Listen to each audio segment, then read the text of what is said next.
continuar con las enseñanzas de los días jueves. Estamos hablando de la santificación del cristiano. Y siempre es bueno recalcar o enseñar a perderle miedo a algunas palabras, porque a veces hemos mistificado mucho algunas palabras o la hemos encuadrado, encasillado dentro de conceptos de religión. Entonces, cuando tocamos algunas palabras, creemos que es inalcanzable. Y, por ejemplo, para el mundo secular, para el mundo que profesa quizás la religión católica romana, hablar de que alguien es santo es imposible, ¿sí? Porque decir, no, para ser santo hay que pasar 4 o 5 pasos hasta llegar a la canonización y comprobar un milagro y una serie de cosas para ser beatificado o llamado santo, ¿no es cierto? Pero ese es un concepto totalmente antibíblico. La Biblia no enseña eso. Es más, Dios dice que nosotros debemos ser santos porque Él es santo. Entonces hay que hacerle perder. ¿No se escucha bien atrás? A ver, si no me da un poquito de volumen para allá atrás. Lo que hay que hacer es perder un poco ese miedo a esa palabra, ¿sí? Porque muchos dicen, santo yo soy santo, ¿puedo yo ser santo? Así que hemos enseñado principalmente, cuando comenzamos, la etimología de la palabra santo, ¿sí? Que es una palabra hebrea, kadosh, que hace referencia a la separación, separados, apartados, escogidos, seleccionados, llamados. Todo eso forma la palabra santo. Santo significa ser sacado o apartado del pecado, de lo vil, de lo sucio, de lo inmundo, pero consagrado a Dios. Entonces, para poder entender lo que es ser santo, tenemos que primero tener bien en claro quién es Dios. Porque yo no puedo decir soy separado para Dios, cuando para mí Dios es simplemente una imaginación de la conciencia para portarme bien o para no hacer cosas malas. Dios es real. Es el Dios invisible que se hace visible a través de sus obras. Y para poder llegar a creer en la obra de Dios, la Escritura dice que es necesario que creamos que Él existe. Entonces vamos a ser receptores de los galardones que Él va a dar a los que le buscan de verdad. Entonces, ser separados del pecado para Dios es ser santos. Eso es simplemente la etimología de la palabra, no hay que tenerle miedo a la palabra. Y mucho más porque habla de una cuestión de naturaleza. Dios es santo y si somos hijos de Dios, la naturaleza es que somos engendrados por Dios y tenemos la vida espiritual renacida de Dios. Entonces estamos en este proceso de aprender cómo evidenciar que realmente soy santo. Las obras de santificación, la tarea de la santificación, es muy importante que la podamos tener todos, ¿sí? Especialmente los hijos de Dios.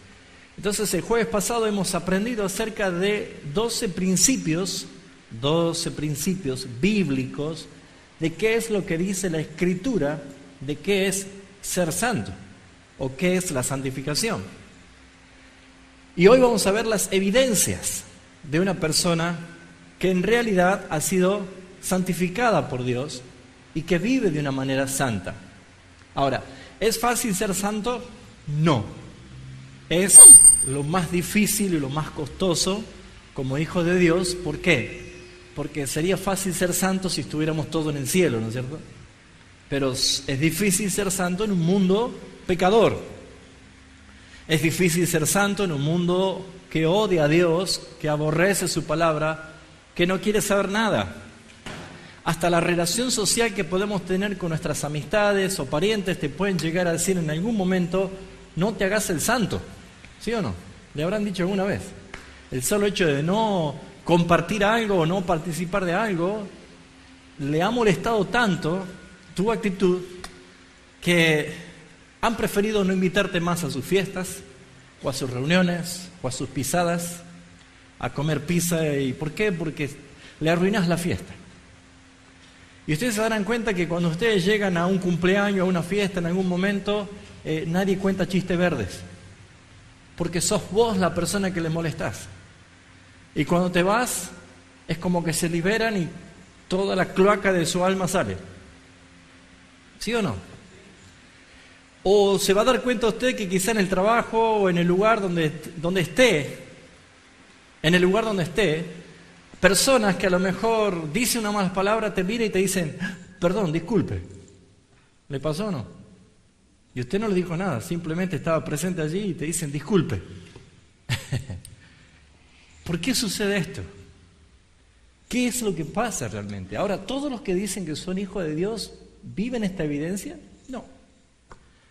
Porque el fruto es lo que se evidencia. Y las evidencias justamente habla de que es algo que no se puede negar. Y tomando un poco el último punto del jueves pasado, el punto número 12, dijimos como un principio, o el último de los principios bíblicos que vimos, es que la santificación es absolutamente necesaria para la preparación nuestra aquí en la tierra para el estado de gloria en el cielo. Es como un entrenamiento. Es como una vida que Dios permite que aquí aprendamos la obediencia. Que sepamos de qué se trata vivir en santidad. Entonces es muy importante entender que si somos santificados por haber nacido de nuevo, haber creído en el Evangelio de Jesucristo, comienza una nueva etapa. Entonces, vamos a hablar un poquito esta noche acerca de las evidencias. ¿Cómo saber si yo soy santo? ¿Se puede evidenciar que ese hermano o esa hermana realmente es santo? Sí. La evidencia es visible, se la ve. Uno puede decir si esta persona realmente es una persona santa. A veces nosotros por nuestra cultura tenemos cierto temor de exagerar con nuestras palabras, pero en la Escritura vemos nosotros que el pueblo de Israel estaba acostumbrado a decir, este es un santo hombre de Dios. Pero nosotros a veces esos títulos los queremos omitir porque estamos quizás cansados o hasta por decir en forma quemados de la falsedad o la frialdad, o cómo se ha utilizado las cosas santas y sagradas de nuestro Dios para hacer comercio, por ejemplo, o se ha hecho simplemente una liviandad. Términos bíblicos como la redención, la expiación de nuestro Señor Jesucristo, la justificación que trajo nuestra alma. Me da muchas veces temor al escuchar hermanos de distintas iglesias que toman con tanta naturalidad y liviandad estas terminologías, que en verdad son muy profundas. Entonces vamos a tratar de seguir aprendiendo acerca de la vida de santidad. ¿Por qué necesitamos vivir en santidad? Porque es una orden de Dios. Si usted ha nacido de Dios, no es una alternativa. Dios te manda a que vivas en santidad. ¿Cuesta la santidad? Claro que cuesta. ¿Por qué? Porque la santidad es como la luz que se enciende en una habitación sucia. Cuando se prende esa luz, vemos la suciedad, y la suciedad habla de nuestra dejadez.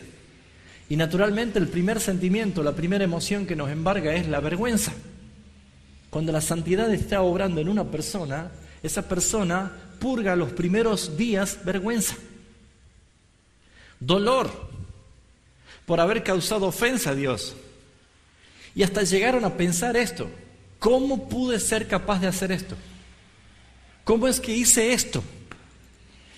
Todas esas cosas son síntomas de cristianos, personas que en verdad han nacido de nuevo y necesitan entender que estamos todos en un proceso, porque hemos dicho en la primera clase que comenzamos que la justificación es un suceso inmediato. Dios Padre dice, te declaro justo.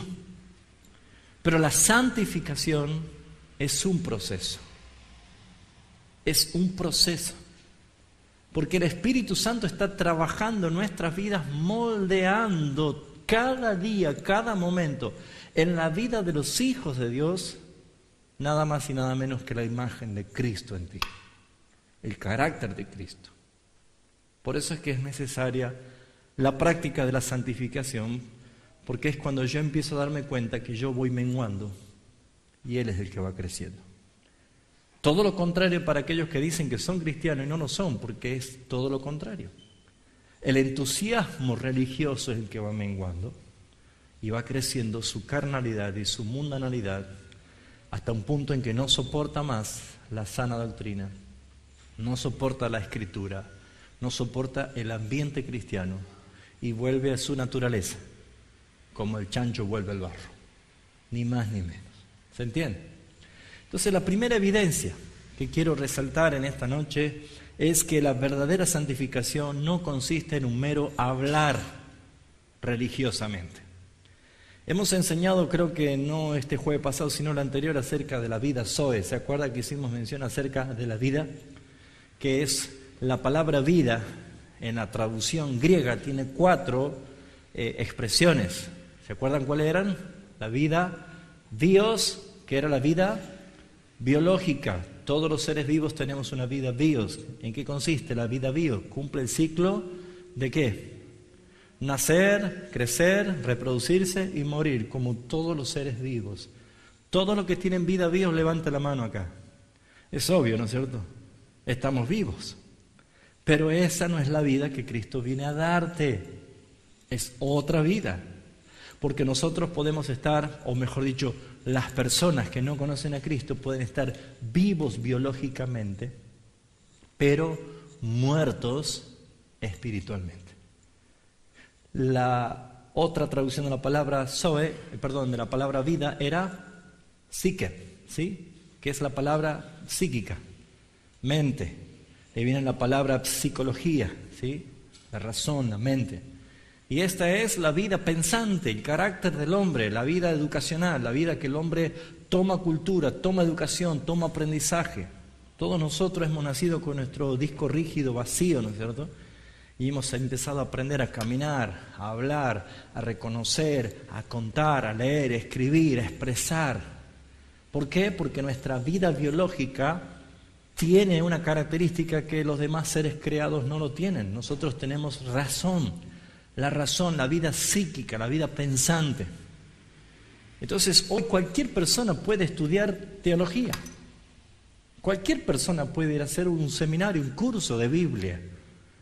Y puede tener una excelente calificación. Porque su vida biológica tiene una vida pensante, una vida que puede aprender, puede captar la enseñanza. Pero el resultado de esa vida biológica con la vida psíquica que aprendió una nueva información, una nueva vida, una nueva ética, una nueva forma, un hábito nuevo, se transforma en la otra palabra griega de la palabra vida, que es la palabra anástrofe. Que ese es el resultado de una vida psíquica sometida a la enseñanza. Si yo no sé hablar inglés, aprendo inglés, ahora sé hablar inglés. Entonces, cuando yo sé hablar inglés, eso se llama vida anástrofe. ¿Por qué? Porque es el resultado de lo que aprendí con mi razón. Ahora, la vida de Dios es la vida superior. Es la vida del increado. Esa es la traducción de la palabra griega zoe, con Z, zoe, Z-O-E, zoe. Cuando dijo Juan, el que tiene al Hijo tiene la zoe, está diciendo que el que tiene el Hijo tiene la vida del Eterno, la vida de Jesucristo. Por lo tanto, muchas personas pueden decir que son, pero solamente es de palabras, pero no evidencian cosas, no evidencian una vida. Ahora, fíjense ustedes que la misma palabra nos enseña en 1 de Juan, capítulo 3, vamos a ver algunos textos bíblicos. 1 de Juan, capítulo 3, dice el versículo 18: hijitos míos, hijitos míos, no amemos de palabra ni de lengua, sino de hecho y de verdad.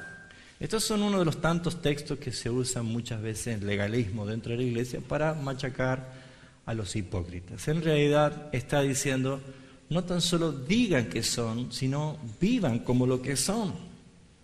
Es natural, muchos pueden decir, yo soy esto, pero tus hechos lo niegan.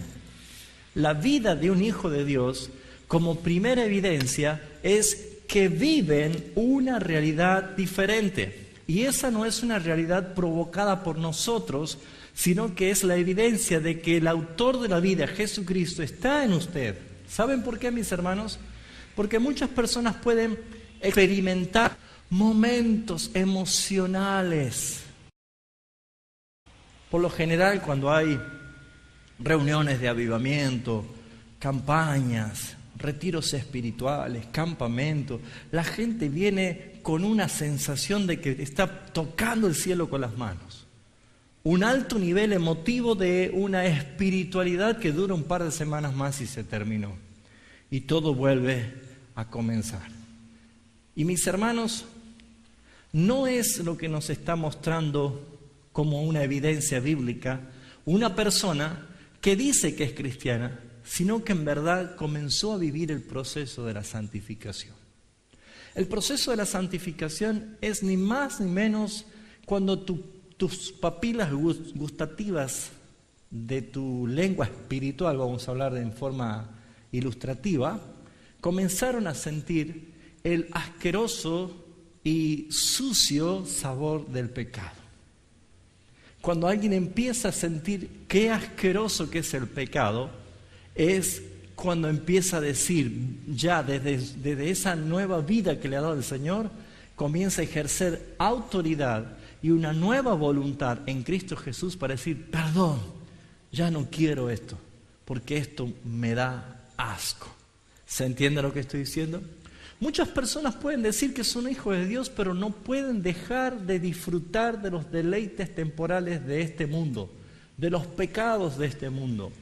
Y saben, mis hermanos, lo único que hacen es engañarse a sí mismo, porque usted no se salva a sí mismo, es Dios el que te salva y a Dios no lo podemos engañar, Él no puede ser burlado, Él es el que salva, por lo tanto no tiene sentido que alguien viva obsesionado con su salvación cuando en realidad no es una realidad. Mentir es engañar a otros, pero obsesionarse es engañarse a sí mismo y creérsela. Y eso sí que es triste. Por eso es que Jesús habló muy claramente de los dos caminos. Un camino ancho y espacioso. Y el otro es un camino angosto, que se entra por una puerta estrecha, angosta. ¿Y saben, mis hermanos, cuál es la diferencia? Que en el camino ancho todo vale, todo está permitido. Y allí está hablando de gente engañada que cree que va a ser salva y que se va al cielo caminando por ese camino que todo está permitido. Y déjame decirle que Jesús no oculta el final. Él dice, el fin es pérdida, es perdición. No van al cielo. En cambio, la Escritura dice Jesús claramente que en la puerta angosta y el camino estrecho, te está hablando de una transición, de un peregrinar por este mundo que no es fácil, que tiene costos, pero es un camino que lleva a la vida, a la Zoe de Dios, que te lleva a disfrutar y a vivir una vida diferente. Entonces, lo primero que usted tiene que hacer es el consejo del apóstol Pablo: examínate a ti mismo y pruébate si estás en la fe. ¿Cómo lo debo hacer? Por ejemplo, viendo la primera evidencia. ¿Soy un cristiano de palabra o soy un cristiano que vive la santificación diaria? No quiere decir que alguien que ha sido santificado por el Señor no peque más. No es así. Eso no enseña la Biblia. Todos pecamos. Y en gran manera. Y ya enseñamos el pecado de omisión y el pecado de comisión. ¿Cuál es el pecado de omisión? Todo lo bueno que sabemos hacer y no lo hacemos es pecado. Y el pecado de comisión es todo lo malo que sabemos hacerlo y lo hacemos y también es pecado. Ahora fíjense, yo puedo abstenerme de algunas cosas que sé que están mal y puedo obtener victoria del pecado de comisión. Pero estoy pecando todo el tiempo con el pecado de omisión, que es todo lo bueno que sé hacer y no lo estoy haciendo. Entonces, ¿cómo es que yo puedo ser salvo? Mire a la cruz. La justicia de Cristo te salvó. Porque el Padre ya no mira tu condenación, ya no mira tu pecado, sino que sus ojos estuvieron puestos en Cristo Jesús, y Cristo, sin haber pecado, Él tomó la imputación de tu condenación, de tu pecado, el castigo que merecías por tu pecado, y Él murió en la cruz en lugar tuyo. Por eso evangelismo o evangelio no es un cambio de vida, sino es un intercambio de vida. Cristo te da su vida, y tu vida Él la crucificó y la mató en la cruz del Calvario para siempre. Por eso dice Pablo, que no se dan cuenta que ustedes ya están muertos en Cristo. Tu cuerpo del pecado ya está crucificado. Ahora vives, lo que vives en tu carne, lo vives en la fe del Hijo de Dios. ¿Qué es lo que debo creer? Porque dice la fe, de que Cristo ya pagó por mí. Amén. Entonces, la primera evidencia es hacer, vivir, no tan solo decir. Eso es lo que tenemos que nosotros entender, que el Evangelio de Jesucristo llega en la vida de una persona cuando empieza a vivir una vida diferente. La segunda evidencia, ¿quedó clara la primera? No es gran ciencia, ¿no? Es algo evidente. La segunda evidencia es que la verdadera santificación no consiste en meros sentimientos religiosos. Haciendo referencia a lo que recién decía, que muchas veces son entusiasmos emotivos pasajeros. No es lo que busca la evidencia de un hijo de Dios. A veces tenemos arranques emotivos de bondad. ¿Se ha dado cuenta que a veces nos pasa? Y no se trata, no somos nosotros una bomba de agua que echamos agua cuando alguien nos bombea cada tanto. Antes había casas que tenían estas bombas, ¿no? O en el campo, algunos lugares tienen todavía, que hay que bombearlo para que salga el agua. Y mientras no haya alguien que bombee, no sale agua. No somos nosotros los hijos de Dios que necesitamos una bomba para que de vez en cuando salga momentos buenos en nosotros. Según la Escritura dice que el que cree en Jesucristo, como dice la Escritura, de tu interior, ¿qué dice? Va a fluir, va a correr naturalmente ríos de aguas vivas. Entonces, no es algo forzado, no es algo mecánico, no es algo premeditado. Señor, te prometo que mañana voy a hacer buenas obras apenas salga a la calle. No lo hace como una nueva evidencia, como algo normal, como algo natural. Y no porque está buscando la aprobación y la calificación de nadie, simplemente porque aprendió a vivir dando lugar a la nueva vida que ha recibido en Cristo Jesús. Entonces, muchas veces las reuniones especiales o que se tocan temas de avivamiento y que lleva mucho voltaje de emotividad, la persona se siente realmente que está tocando el cielo con las manos y puede sentir como que quiere arrasar el mundo. Pero si no es generado de una forma genuina por la obra del Espíritu Santo, muchas veces van a terminar en grandes desilusiones, porque se desilusionan de sí mismos, inmediatamente se ponen la calificación de jueces de su propia vida y ejercen su propia justicia para decir, no voy a congregar más porque no me merezco, o no voy a ir más a la iglesia, o no voy a orar más porque ya me da vergüenza pedirle perdón a Dios todas las veces.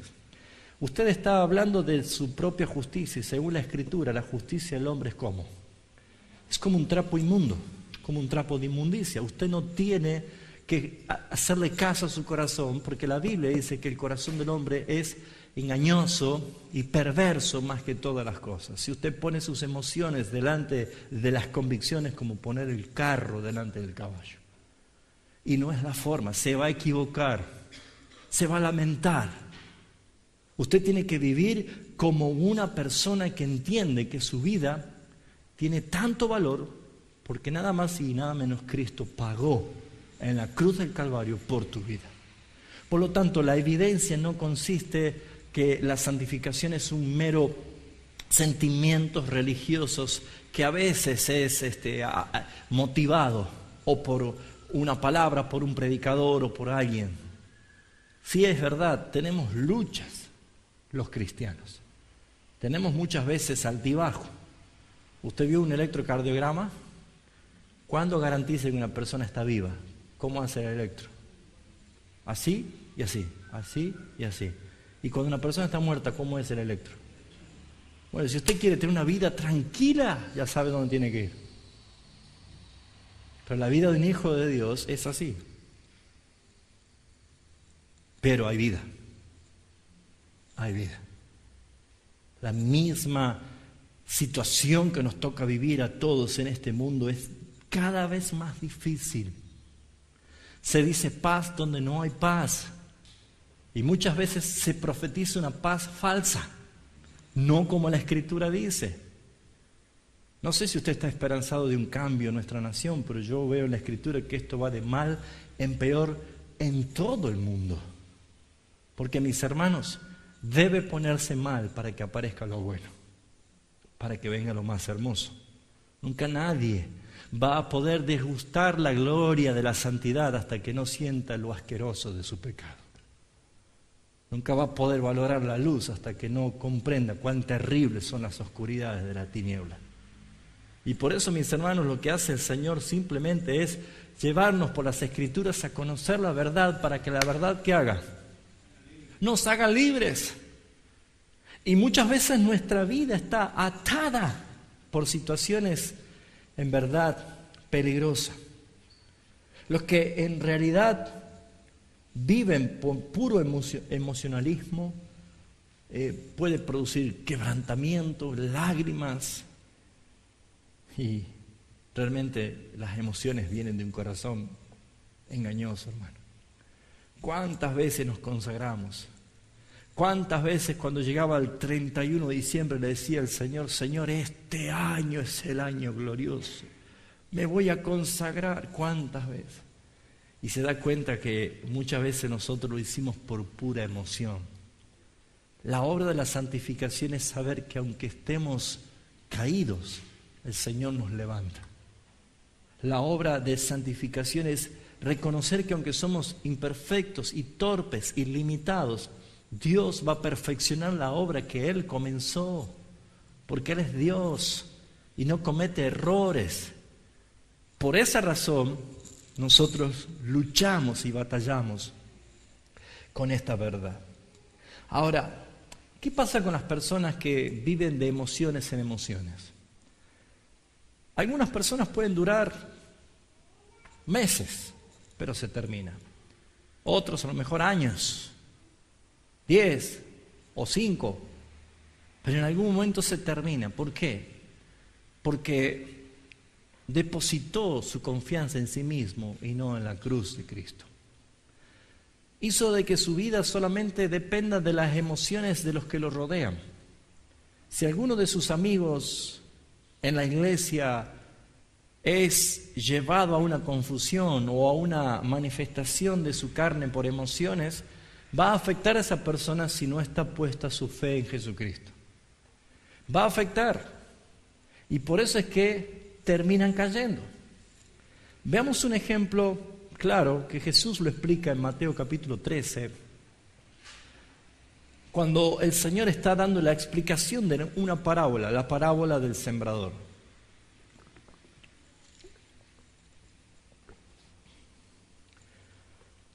Versículo 18, Mateo capítulo 13, versículo 18. Todas estas enseñanzas Jesús no guardó ninguna cosa como para que descubramos nosotros, sino que las enseñó y están allí para que las descubramos. Hoy, pues, vosotros la parábola del sembrador. Jesús está explicando la parábola del sembrador. ¿Se acuerdan cuántos terrenos había? 4, ¿no es cierto? 4 clases de corazones en este mundo. ¿Se acuerdan cuáles eran algunos? Los del camino, los de pedregales, los de espinos y la buena tierra. ¿La semilla qué era? La palabra de Dios. No es que hay una palabra para el camino y una palabra para los espinos, no, es la palabra la misma. Es la palabra que se predica. Pero no es la palabra la que falla. La que falla es en qué clase de tierra ha caído la palabra de Dios. Y déjeme decirle que Jesús explica esa parábola en este versículo de qué es o cuál es la actitud de aquellos que fracasan. El intento fracasa la germinación de esa palabra y el porqué.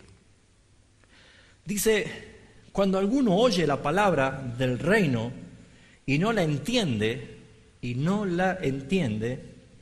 viene el malo, haciendo referencia al diablo, y arrebata lo que fue sembrado en su corazón. Este es el que fue sembrado junto al camino.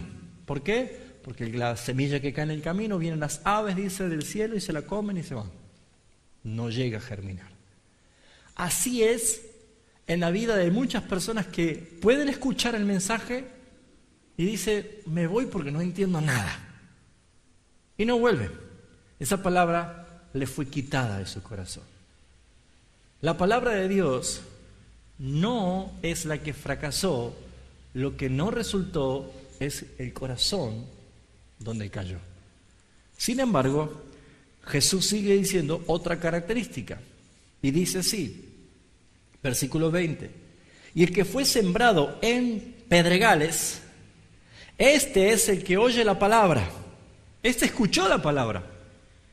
Y así dentro de las iglesias hay muchas personas que escuchan la palabra. ¿Y qué más dice? Añade algo importante Jesús. ¿Qué pasó con esa persona que escuchó la palabra? Al momento la recibe con gozo, emocionado, tocado por la palabra. Hasta dicen, aquí me quiero congregar yo. Este es el lugar que buscaba, gozo. Es hermoso lo que está diciendo. Pero Jesús nos enseñó a todos un principio. Hay que esperar de ver frutos. Hay que esperar de ver frutos. Haga la prueba, si tiene un pedazo de tierra en su casa, plante una semilla y espera para ver si en el mismo momento hace... No. Usted se va a acostar a dormir y va a regar al otro día y no se va a dar cuenta, pero en algún momento, si es buena tierra, va a dar buen fruto. Así es aquellos que reciben la palabra y al momento la reciben con gozo, pero, aquí dice Jesús, no tiene raíz en sí, sino que es de corta duración. ¿Cuánto tiempo le dura la emoción? Corto tiempo.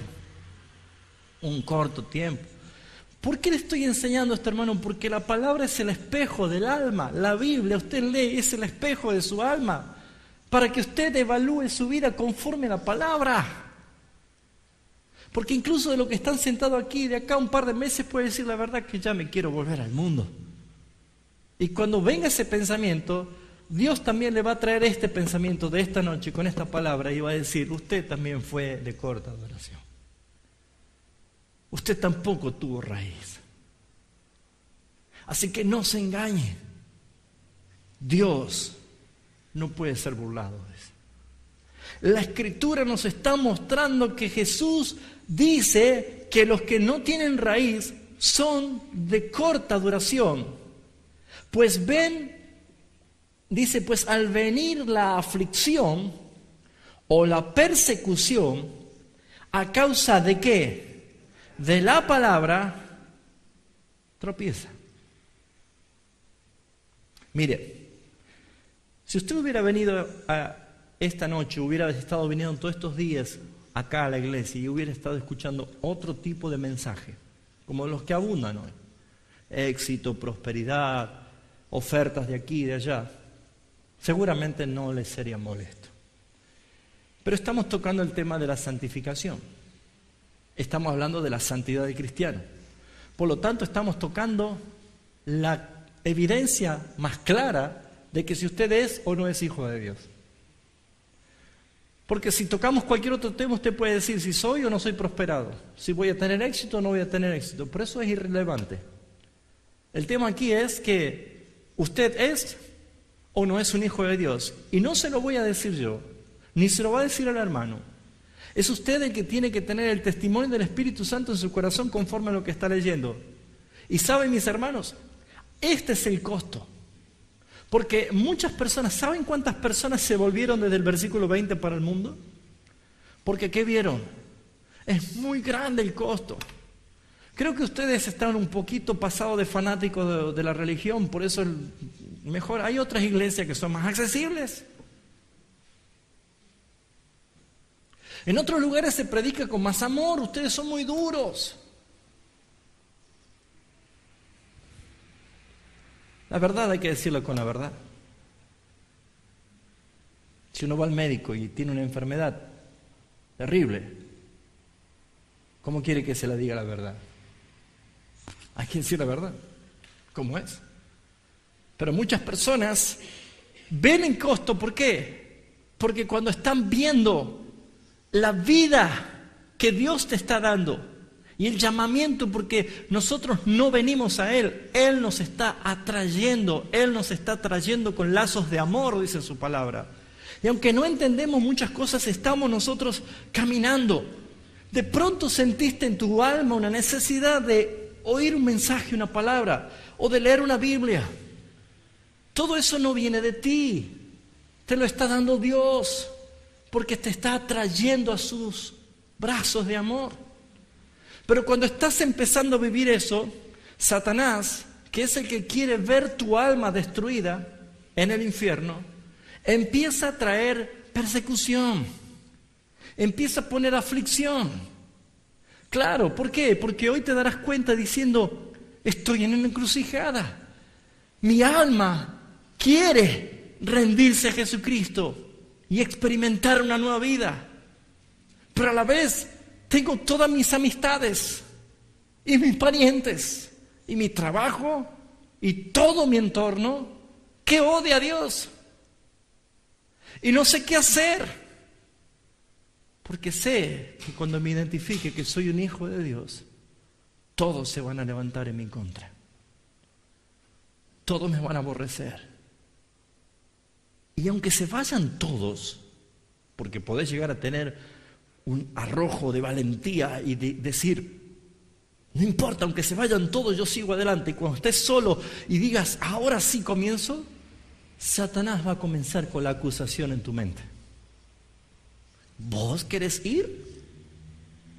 Mira todo lo que hiciste. Mira cuántas novias tuviste. Mira cuántos novios tuviste. O eras el que contaba los chistes más sucios, los chistes verdes en el grupo.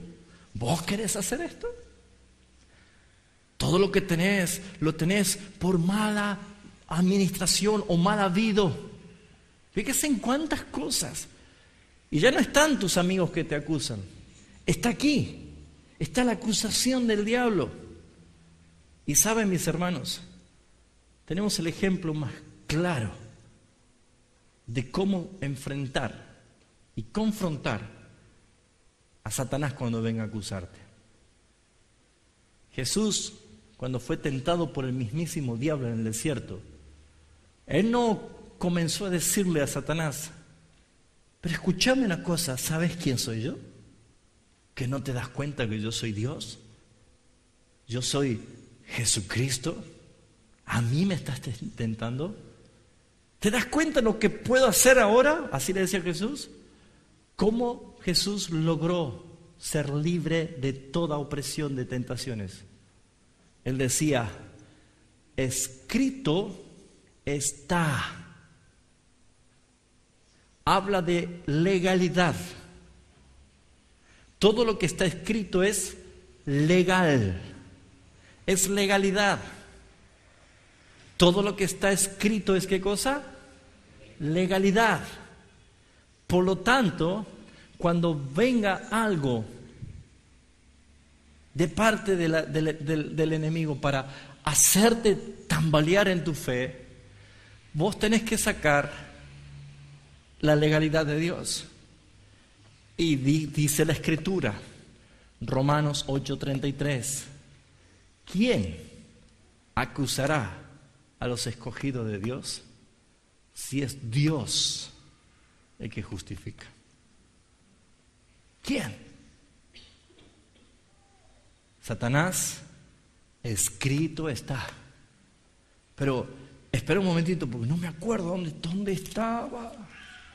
A ver, le voy a mandar un WhatsApp al pastor para que me diga dónde es el versículo para que yo lo reprenda al diablo. Hermano, es su tarea. Conozca la palabra. Dedíquele el tiempo a la palabra. Porque la palabra es espada poderosa. Y su espada tiene que estar en su mano. ¿Se está entendiendo, mi hermano? ¿Cuánto necesitamos entender que comenzar una nueva vida tiene costo? Tiene costo. Mira lo que dice el versículo 22. El que fue sembrado entre espinos, este es el que oye la palabra, pero el afán de este siglo, ¿a dónde te lleva? Al mundo. El afán de este siglo y el engaño de las riquezas. ¿Quién no quiere ser rico hoy en día? A veces estás apretadito económicamente y parece que es obra del diablo. Te para alguien, te dice, pozo vacante en el Telequino. Y usted dice, ¿y si me salvo? ¿Perdón? ¿Se va a salvar con el Telequino? Las tentaciones van a estar. Vivimos en un mundo donde siempre te van a abrir puertas para tu salvación. Pero ¿dónde vamos? A la legalidad de la palabra. Hay un salmo que a usted le gusta mucho. Alzaré mis ojos a los montes. ¿De dónde vendrá mi socorro? Del Telequino, que es pozo vacante. Mi socorro viene del Señor, que hizo los cielos y la tierra. Por eso es que usted pruébese, porque yo sé que alguno que está aquí debe tener pegado en la heladera el Telequino. Pero no lo digo para condenarlo, solamente le estoy diciendo, examínese. Porque todos somos tentados de muchas formas. Pero la santificación es algo que usted debe crecer para no darle más lugar a los deseos de la carne. Pero Jesús dijo, la semilla que cayó entre espinos es aquella que el afán, la ansiedad de este mundo y el deseo de riquezas, el engaño. Jesús dice acá, el engaño de las riquezas, te engañan con riquezas, te dicen que vas a ser rico. ¿Qué hacen? Ahogan la palabra.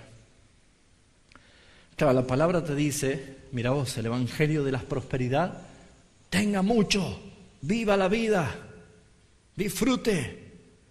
Y el evangelio de Jesucristo que dice, tome su cruz y crucifique su carne cada día. Y niéguese a sí mismo. Porque si usted hace esto, hará tesoros en los cielos. Es un evangelio diferente, hay algo no concuerda. Algo está pasando. Dice, ahogan la palabra y la palabra, la semilla, se hace infructuosa. ¿Por qué hay tantos cristianos que no dan fruto? Porque sus vidas están llenas de espinas. Ahogan la palabra. Hágase usted mismo exámenes, evalúese. Estamos a jueves. No puede haberse olvidado qué predicamos el domingo. ¿Qué predicamos el domingo?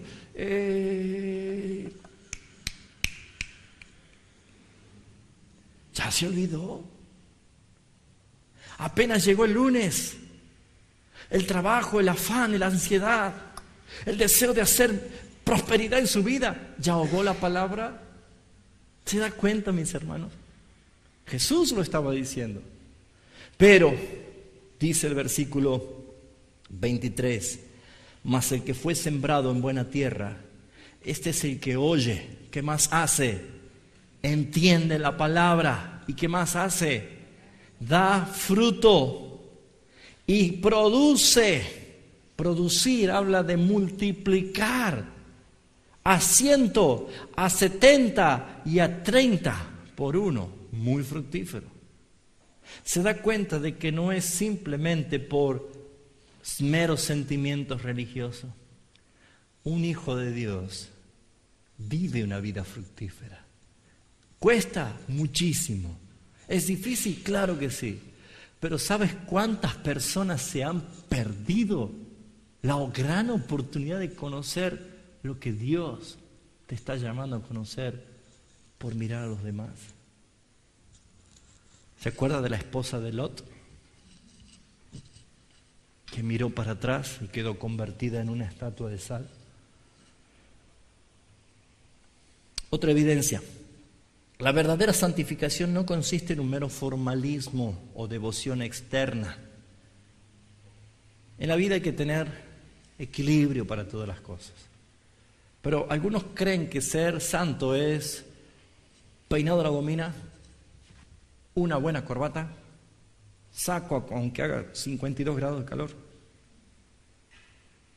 Y mi esposa, pelo partido por la mitad, sin maquillaje, pollera larga hasta el suelo. En mi casa no hay televisión, no se escucha música mundana. Amados hermanos, los extremos hacen daños. No es un mero formalismo. La santificación no consiste en lo exterior, porque saben, Jesús advirtió, y la Escritura y el apóstol Pablo también lo advirtió, de que en medio de vosotros hay lobos. Disfrazarse es fácil. Uno puede disfrazarse de cristiano, pero no serlo, porque es el corazón, es el interior, es el alma lo que evidencia quién es usted. Por eso, mis hermanos, nosotros podemos engañarnos a nosotros mismos con apariencia porque tenemos actividades que quizás no estamos todo el tiempo juntos. Pero ¿cuál es mi proceder cuando no estoy con mis hermanos? ¿Cuál es mi estilo de vida? A la final hay personas que parece que les interesa más qué opinan los hermanos cuando me ven, por eso se portan tan bien, pero no le interesa saber que Dios lo ve a usted desde antes que usted nazca. Salmo 139, 16 dice David: cuando yo era un embrión, tú ya me mirabas. Todo lo sabes de mí, Señor. Todo. Ahora, entendiendo esta verdad, ¿por qué no vive en la práctica de la santificación diciendo sé que es Dios? Los ojos del Señor están sobre los justos, dice el Salmo 34. Pero no pasa por un mero formalismo. Una persona puede tener un gran desafío de asistir a todas las reuniones fielmente. Es muy buena esa práctica. Perdón. Pero si lo hace simplemente para mostrar que es fiel, no tiene sentido. Hay muchas personas que pueden tener una conducta moral intachable y es bueno. Pero saben, hermanos, si todo lo hago para demostrar a otros, tampoco tiene sentido. Porque Dios no te manda a ser un actor. Dios te manda a vivir como un hijo de Dios. Y sabes, hermano, no necesitamos demostrar solo, por naturaleza, la persona que es hijo de Dios, evidencia. ¿Se acuerda lo que decíamos el jueves pasado? Moisés, cuando bajó de dar o recibir las tablas de los mandamientos del monte Sinaí, él bajó con las tablas. Pero ¿qué pasaba con el rostro de Moisés? Brillaba, resplandecía, dice la palabra. Moisés ni cuenta se daba. Le tuvieron que decir: Moisés, cúbrete el rostro. Has estado con el Señor. Y saben, hermanos, la santidad de la vida de una persona no se la puede tapar, no se la puede ocultar, ni tampoco fingirla, porque es Dios el que revela, Dios es el que respalda a la persona. Y es lo más importante, evidencia de una verdadera santificación. Amén. Perdón. Otra evidencia, la santificación no consiste en vivir una burbuja. No es abandonar, hacer un abandono literal del mundo y de toda la sociedad que nos rodea y nuestras obligaciones. Una de las sectas muy conocidas en este mundo, como la de los testigos, habrán visto de que no reconocen símbolos patrios, ni cantar el himno, ni siquiera el tema de la salud, de transfusión de sangre, una serie de cosas más, porque no quieren contaminarse, esa es la palabra. Eso no es bíblico. Jesús fue muy claro cuando hizo su oración en Juan capítulo 17, diciendo: Padre, no te ruego que lo quites del mundo, sino que los guardes del mal. Es más, el abandonar la responsabilidad de este mundo son las consecuencias que hoy se ve. Adán decidió abandonar la responsabilidad de ser Señor en este mundo y ese señorío se lo entregó al reino de las tinieblas. Por eso es que todo está como está. Nosotros tenemos que entender, hermanos, que toda persona que tiene autoridad porque Dios le ha delegado la autoridad. Y esa autoridad tenemos que rendir cuenta delante del Señor. ¿Cuántos de los que están aquí tienen autoridad de parte del Señor? ¿No hay padres acá? Bueno, todos tenemos autoridad delegada de parte de Dios. Pero nadie tendría autoridad si no fuera de parte de Dios. Eso dice Romanos capítulo 13. Pero ¿saben? Hay algo muy importante. Hay un salmo, el Salmo 82. Acompáñenme. Cuando pasó esto en nuestro país, de la muerte de este fiscal, Argentina está todavía convulsionada y revolucionada. Y muchas veces los cristianos, cuando no conocen la palabra, se encargan de publicar cosas que son peores que un buen silencio, ¿no? Pero muchas veces se dicen cosas que no son, en el sentido de que, el tema de la autoridad, ¿sí? de la dirigencia y de la política y todas estas cosas. Hermanos míos, la palabra enseña qué pasa y qué sucede con la gente que tiene autoridad. El Salmo 82 dice: Dios está en la reunión de los dioses. Quiero decir que no existe otro Dios. Dios es el único. Con una cuestión de traducción, la palabra dioses para nosotros es toda persona en eminencia. Toda persona que tiene autoridad. Presidentes, reyes, jueces, magistrados, todos los que tienen autoridad son dioses. ¿Se entiende lo que estoy diciendo? En la traducción bíblica, todo lo que ejercen autoridad sobre otros es lo que usted está leyendo acá, dioses. ¿Dónde está Dios? En medio de ellos. No es algo ajeno. Dios no está ajeno. Dios está en perfecto control. Dios hace todas las cosas con soberanía. Pero dice, en medio de los dioses, juzga. Dios no está diciendo, ¿quién habrá matado a ese hombre? Han habido personajes en el mundo entero que han marcado la historia de la sociedad, de la humanidad. Personajes nefastos, personajes quizás hasta dignos de recordar, personas que hicieron cosas por la liberación de la esclavitud negra, pacificadores, grandes hombres o mujeres de caridad como Teresa de Calcuta, pero también tenemos personajes siniestros como Adolf Hitler o Mussolini o el mismo Nerón o Calígula y cuántos más. Hombres que han marcado la filosofía como Sócrates, Aristóteles, Platón. Gente que ha utilizado su sabiduría para la ciencia, físicos, matemáticos, hombres nucleares, personas que tienen una capacidad para traer influencia en esta sociedad. Todas estas personas son dioses en este contexto. ¿Se entiende lo que estoy diciendo por dioses? Pero ninguno de ellos es autónomo de Dios. Porque Dios juzga. En medio de los dioses, juzga. Los juicios de Dios, o el juicio de Dios, no es tan solo el juicio final. Los juicios de Dios se vienen desatando todo el tiempo, desde que la tierra está girando. Desde que fue puesta en creación este planeta, Dios está ejerciendo sus juicios. Y los juicios Dios lo utiliza también a través de todas estas personalidades en el mundo. Claro que sí, hermanos. Pero dice, ¿hasta cuándo juzgaréis injustamente? Y aceptarás las personas de los impíos. Defended al débil y al huérfano, haced justicia al afligido y al menesteroso. Librad al afligido y al necesitado, librando de la mano de los impíos.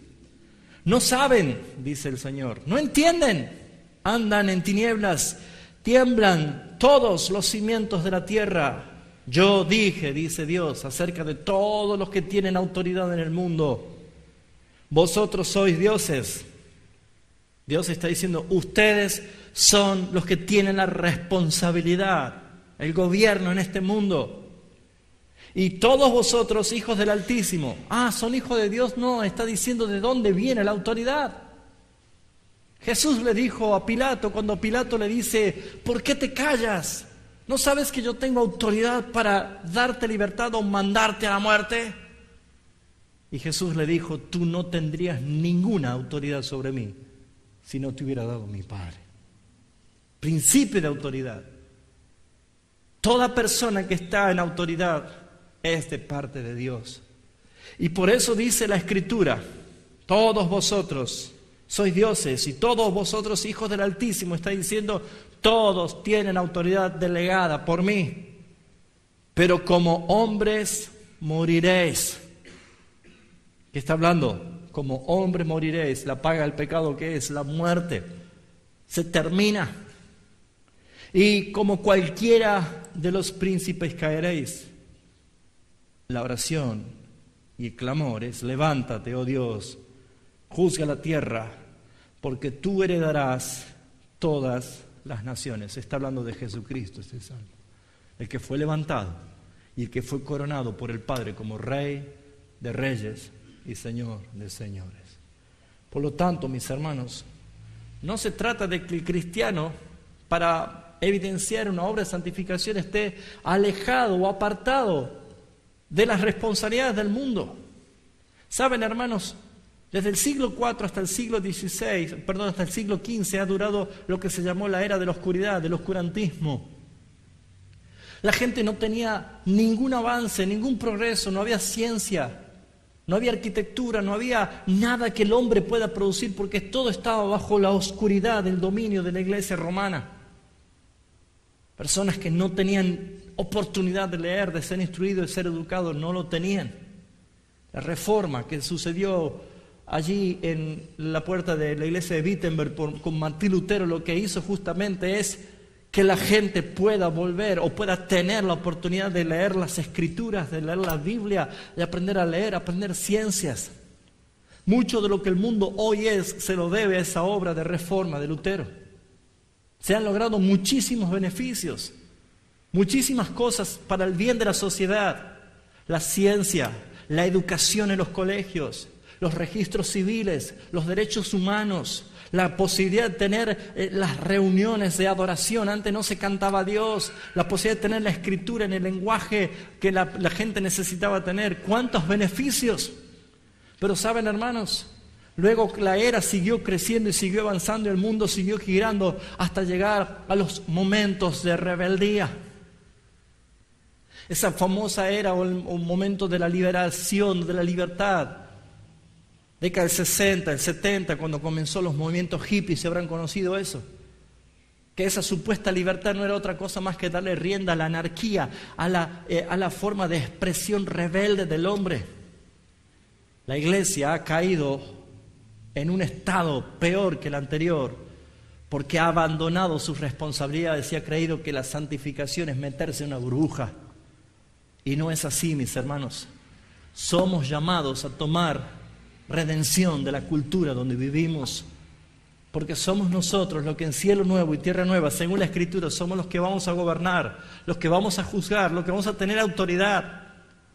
Y si, hermanos, no entendemos este principio, algo está pasando, porque la Biblia dice que tenemos la mente de Cristo. Usted debe ser el que influencia para bendición en su trabajo. Usted tiene que ser el que influencia para bendición en su barrio, en su colegio, en el emprendimiento. Satanás quiere que simplemente pienses que tu vida no sirve y le debes poner fin a tu vida porque tu emoción has quedado atada al fracaso. Pero es una mentira del diablo. La palabra dice otra cosa. Conocerás la verdad y la verdad te hace libre. Y la vida de alguien que está libre no es otra cosa más que poder redimir el lugar donde tú estás. Cuando Dios llamó a Abraham e hizo pacto Dios con Abraham, le dijo, tú serás bendición. No le dijo a Abraham, tú serás de bendición. No, tú serás bendición. Cuando Efesios dice el apóstol Pablo que Dios dio dones a los hombres. ¿Saben, hermanos? No tan solo habla de los dones de la iglesia. Está hablando de que este mundo, esta sociedad, ha recibido los regalos de Dios. ¿Sabe? Usted es un regalo de Dios para su casa incrédula. Usted es un regalo de Dios para su empresa. Usted es un regalo de Dios en la facultad donde estudia. Porque es usted la niña de sus ojos. Es usted a quien Dios le ama. Es usted a quien Dios lo salvó para que a través de usted Dios su nombre sea glorificado. No significa abandonar mis responsabilidades, sino ser el mejor en lo que usted emprenda, no por lo demás, sino para la gloria de Dios. Eso es lo que usted tiene que hacer. Todo hágalo para el Señor. Por eso se va a dar cuenta de que la santificación también forma parte de quitar de mi mente el no puedo, el soy un inútil, el soy un fracasado, en que tengo miedo, tengo vergüenza, me siento... No, todo lo que usted era ya está crucificado juntamente con Cristo. Y el que vive en usted es Jesucristo. Por eso dice Pablo, Filipenses 4:13, todo lo puedo en Cristo que me fortalece. Todo. Pero es en Él. Y Él es santo. Necesito ser santo y practicar y vivir esa santidad. ¿Vamos bien? ¿Sí? Está muy callado hoy.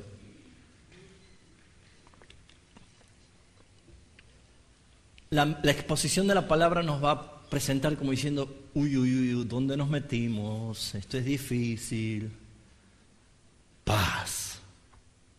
Paz. Es el Señor obrando en nosotros. ¿Sí? Amén. Otro principio de evidencia de la santificación es que la santificación no consiste en hacer buenas obras de vez en cuando. Ya di el ejemplo de la bomba, ¿no? No es que me agarre ataques de bondad y de pronto hago cosas para todo y mañana lo detesto a todo. No se trata de esto. Es una naturalidad, es una vida que transmite el amor de Jesucristo. Por lo tanto, esfuércese, como dice la palabra, por hacer el bien. Pero hay muchas personas que no se dan cuenta de que pueden fingir simplemente por hacer méritos por algún momento. Hay un caso muy importante en capítulo 6 del Evangelio de Marcos. Ha pasado algo curioso. Por ejemplo, el rey Herodes trataba muy bien a Juan el Bautista, pero era un acto momentáneo. Pero fíjense en lo que desnuda el Señor en su palabra, que había en el corazón de él. Si bien es cierto, dice Marcos 6:20, dice, porque Herodes temía a Juan, temía a Juan, ¿sí?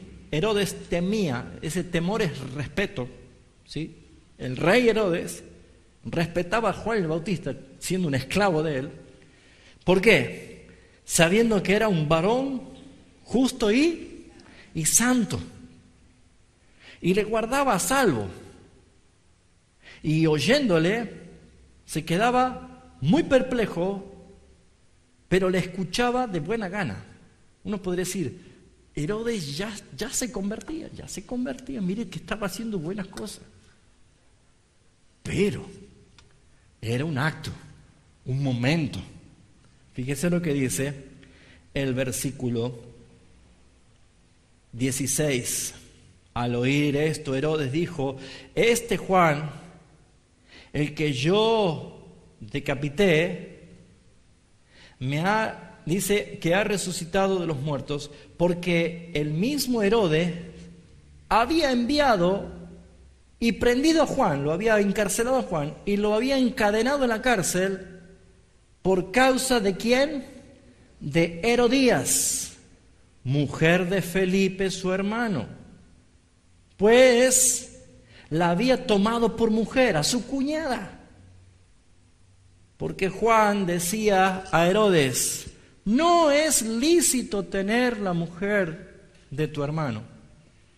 Pero Herodías le acechaba y deseaba matarle y no podía. Al fin y al cabo le trajeron la cabeza de Juan el Bautista en una bandeja.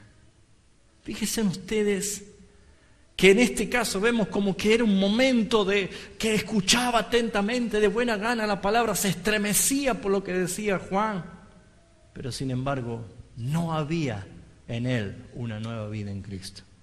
¿Se da cuenta, mis hermanos? No se trata la santificación de momentos, sino de una vida que evidencia la salvación. Vuelvo a insistir, le va a costar mucho. Todos tenemos cosas que no quisiéramos recordarlas más. Pero si estás siendo atraídos con cuerdas de amor, si es el Señor que te está atrayendo, solamente dile: Señor, aquí estoy. Yo no puedo ir a ti por mí mismo. Tú me estás atrayendo. Y Él es el que hace la obra. Amén. Quiero ir un poquito más rápido. Una santificación genuina se evidencia por un respeto habitual a la ley de Dios. Habitual. No diciendo: ¿qué día es hoy? Domingo. Uy, hoy es día de reunión. Padre nuestro que estás en los cielos, y me empiezo a santificar para ese día. No. Es un respeto. Es tener conciencia. Es entender que vivo por Él. Entonces amo la palabra del Señor. Jesús dijo: vosotros me amáis si guardáis mis mandamientos. Esos 10 mandamientos que usted lo tiene en Éxodo capítulo 20, que es algo que el hombre jamás pudo cumplirlo, y vino Cristo y Él cumplió esos mandamientos para que ahora nuestra relación con el Señor sea un nuevo pacto de gracia, de un favor que no lo merecíamos. La muerte de Cristo no abolió esos mandamientos. Cristo lo que hizo es cumplir la ley ceremonial, porque todo lo que era ceremonial religioso hablaba de Él, y Él es el cumplimiento de todo lo demás. Pero ¿quién dijo que los 10 mandamientos morales están abolidos? Todo lo contrario. Antes no podíamos por nuestra naturaleza, pero ahora, siendo renacidos en Cristo Jesús, y Él los cumplió, yo puedo vivir bajo el parámetro moral que Dios nos demanda. Ya no lo hago porque es una ley, lo hago porque hay amor y una nueva vida en mí. Porque, hermanos, la ley moral de Dios está para vivirla y cumplirla como una conducta de ética cristiana en este mundo. No cometerás adulterio, no tomarás el nombre del Señor en vano, no hurtarás. Muchas veces decimos: no robarás, pero no dice eso la Biblia, dice: no hurtarás. El hurto es peor que el robo, ¿sabía? Cuando alguien hace una compañía de seguro, así es, robo y hurto, ¿cierto? Son dos cosas diferentes. Porque ¿qué es un robo? Violencia, saco un arma o un cuchillo y le quito por violencia. Eso es robo. Y nosotros no le robamos a Dios con violencia. Lo hacemos como Ananías y Zafira, sin que nadie se dé cuenta. Eso se llama hurto. Duro, ¿no? Eso se llama hurto. Nadie se da cuenta que yo estoy quitándole a Dios lo que es de Dios. Nadie se da cuenta que yo le estoy robando. ¿Con violencia? No, con hurto. Y no estoy hablando del diezmo, mis hermanos. Esa es una de las tantas cosas que a veces nosotros mismos mezquinamos el sostén de la iglesia, pero terminamos dando mucho más al sistema mundo. Le estoy hablando de que nosotros hurtamos, por ejemplo, la confianza de tu hermano. Fállele un hermano y usted no podrá tener la confianza de su hermano. Usted le ha quitado esa confianza, porque él confió en usted. ¿Saben, hermanos? Cometer el hurto relaciona con otras cosas. Por ejemplo, los otros mandamientos. Dios dice, no tendrás dioses ajenos delante de mí, pero cuando yo tengo otros dioses, si no es mi Dios, yo estoy hurtando. ¿Se da cuenta? Estoy hurtando adoración, devoción, honra que le corresponde a Dios, a mis ídolos. A mis ídolos. Estoy, por ejemplo, seduciendo o me visto para seducir a la mujer de mi prójimo. ¿O usted se viste mujer para seducir al esposo de su vecina? No, pero uno muchas veces inconscientemente por nuestra naturaleza queremos agradar a los demás y eso no está bien. Se llama hurto. ¿Se da cuenta, mi hermano? Siempre los 10 mandamientos están relacionados entre todos porque son un resumen de 10 características que debemos tenerla como hijos renacidos de Dios. No dirás falso testimonio. No codiciarás. Guardarás un día para estar con el Señor porque es día del Señor. Y a veces al día lo reducimos en un par de horas nada más. Y no vivimos en devoción para el Señor. ¿Cuántas cosas necesitamos aprender? Y la evidencia de un hijo de Dios en plena santificación es que observa estas cosas y las pone en práctica. No porque es una obligación, sino porque es un deseo, porque es una expresión de gratitud, porque me siento deudor. Yo merecía estar en el infierno, pero el Señor me salvó porque Él murió en mi lugar. Por eso yo le amo, por eso yo pongo mi vida al servicio suyo. Amén. Veamos lo que dice Primera de Timoteo 1:8, por favor. Primera de Timoteo 1:8. Pero sabemos que la ley es buena si uno lo usa legítimamente. ¿Qué quiere decir? Que la ley de Dios debe ser usada legítimamente. ¿Para qué sirve la ley? ¿La ley me salva? No, la ley me señala la cruz de Cristo. Porque la ley, ¿qué es lo que hace? Condena a todo el mundo. La ley me deja culpable. Y cuando yo entiendo que soy culpable, digo, ¿y ahora cómo me salvo? Bueno, la ley me está mostrando el único camino a la vida, Jesucristo. ¿Sí o no? El ejercicio que hacemos siempre. ¿Cuántos mintieron acá alguna vez en su vida? Levanten la mano.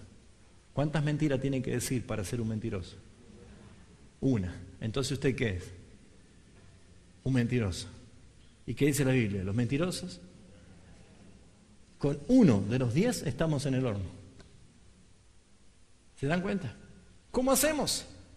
La ley no trabaja en mis argumentos justificativos. Bueno, pero yo soy bueno, yo hago esto. No, la ley entra directamente a la conciencia y condena. Y nos dice, se van a quedar todos, como dice Romanos capítulo 3, todos quedan con la boca cerrada. No podemos justificarnos. Pero cuando usamos legítimamente la ley, no para condenar a la persona, sino para guiar a la cruz de Cristo, la persona dice, entiendo la gracia ahora, comprendo el favor y la misericordia del Señor. Por eso estoy insistiendo mucho acerca de estos domingos, acerca de la insatisfacción del alma, ¿sí? Así estén orando porque este domingo vamos a hablar de la tercera parte de la insatisfacción del alma. Qué terrible realidad es esa, no estar satisfecho en Cristo. Si usted es un hijo de Dios, tiene que sentir que su alma está completa en Él. A pesar de que nos falte mucho para aprender y progresar, pero mi alma está en Cristo satisfecha. No necesitamos nada más. Estamos en su mano, nadie nos separa de Él. Eso es importante. ¿Sí? El último punto que quiero tocar esta noche. ¿Me estoy haciendo entender, hermano? Amén. La verdadera santificación se mostrará en un esfuerzo continuo por hacer la voluntad de Cristo y vivir a la luz de sus preceptos bíblicos. La verdadera santificación se mostrará en un esfuerzo, no es fácil, en un esfuerzo continuo por hacer la voluntad de Cristo. Hoy fallé, mañana lo intento otra vez. Fallé otra vez, sigo intentándolo. ¿Por qué? Porque no depende de mí, sino de Él. Pero siempre, siempre haga ese esfuerzo de vivir a la luz de los preceptos prácticos de la palabra. Entonces necesitamos vivir esto. Por ejemplo, Jesús lo que hizo en el Sermón de la Montaña es mostrar una vida ética. Es aplicar el concepto de reino, aplicarlo a la conducta. ¿Qué significa esto? Que nosotros tenemos que aprender a vivir en este mundo con una esperanza venidera, pero sabiendo que estamos en plena batalla. Estamos en plena batalla. Es una batalla espiritual, es una batalla cósmica espiritual, porque es mi carne contra el espíritu contra mi carne. Somos santos en un mundo pecador. No es fácil. Todo el tiempo estamos batallando. Pero saben, hermanos, esto es un propósito soberano de Dios justamente para definir en la prueba si eres o no eres un hijo de Dios. Porque ante la adversidad los hijos de Dios se hacen más fuertes, maduran, crecen. Todos nosotros hemos tenido momentos de debilidades, pero cuando pasás la prueba podés confirmar a tu hermano, podés enseñar a tu hermano. ¿Saben, hermanos, quiénes son los guerreros más valientes en un ejército? Los que tienen más cicatrices, hermano, porque son los que iban adelante. Y si mire, si hay alguien que te quiere dar consejo de guerra, primero fíjate si tiene cicatrices en el cuerpo. Y si está limpito, ese hombre es un falso, porque nunca batalló. Cuando alguien te quiera dar consejo, fíjate si su alma ha sido puesta en el fuego de la prueba del Señor. Y si ha salido de allí, entonces escúchalo.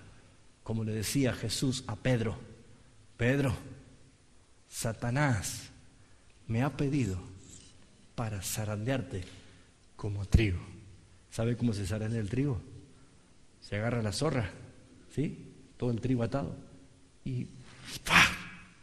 ¡pa! Golpea la piedra y todo el grano sale, ¿no?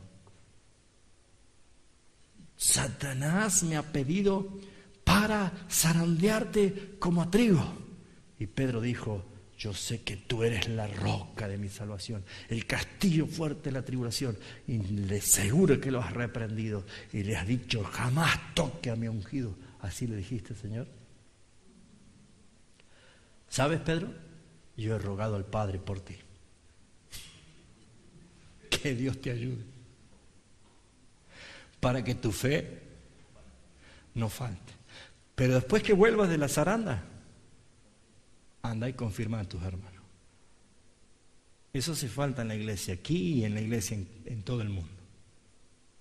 Que lo que se paren aquí y lo que se pongan a dar consejos sean personas que han vuelto de la zaranda, que confirmen a sus hermanos. Charlatanes hay por todos lados, pero hermanos, lo que necesitamos es personas que en medio de la zaranda les salían lágrimas de dolor, sentía la angustia de la soledad.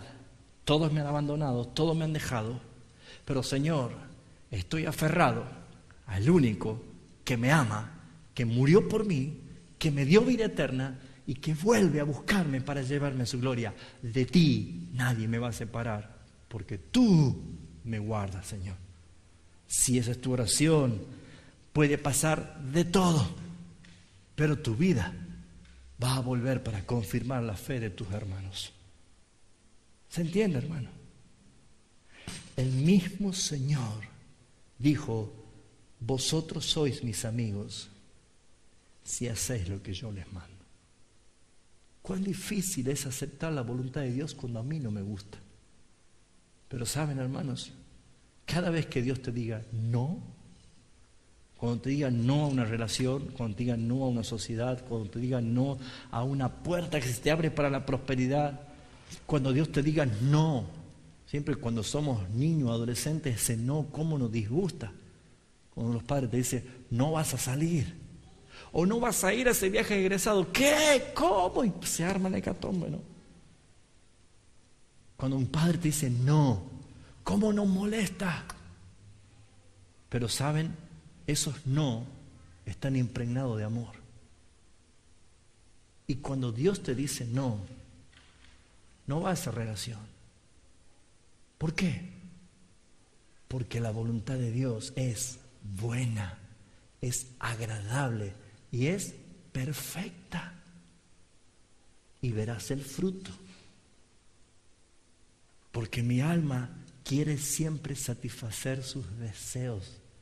Pero cuando Dios te dice no, ¿por qué? Porque no. Estas cosas, hermanos, nos ayudan mucho a crecer. Lo que hablamos el jueves pasado son 12 principios que lo vamos a ir desarrollando. Tenemos todo un año de santificación, ¿no? Pero estos son evidencias. Y cuando hablamos de evidencias, para que usted se vaya al espejo. ¿Qué dice la palabra? Está llena de espejos en la palabra para verse. Primera de Juan, los 5 capítulos de Primera de Juan, usted tiene allí una autoevaluación para saber si usted es o no un hijo de Dios. Simplemente lea y medite y hágase pregunta, ¿soy yo esa persona? Y si el Espíritu te da testimonio que eres hijo de Dios, santifícate aún más. Pero si hay silencio, y mientras pueda, dobla tu rodilla y clámale al Señor que te salve. Porque es entonces cuando habrás entendido la gracia. Me gusta entender o me gusta ver que la Biblia comienza diciendo que Dios formó al hombre a su imagen y a su semejanza. El hombre fue hecho santo, pero su pecado lo apartó. ¿Y sabe cómo terminan las Escrituras? El mensaje de Juan en la revelación de Apocalipsis. El que es inmundo, siga siendo inmundo. El que es injusto, siga siendo injusto. Pero el que es santo, hasta el final, hasta que Cristo venga, santifíquese aún más. Más. Porque viene Cristo y viene con sus galardones. Así que, hermano, no es una cuestión de que yo vea qué voy a hacer, sino la palabra te va guiando a aprender esta verdad. Amén. Que el Señor les bendiga. Vamos a orar.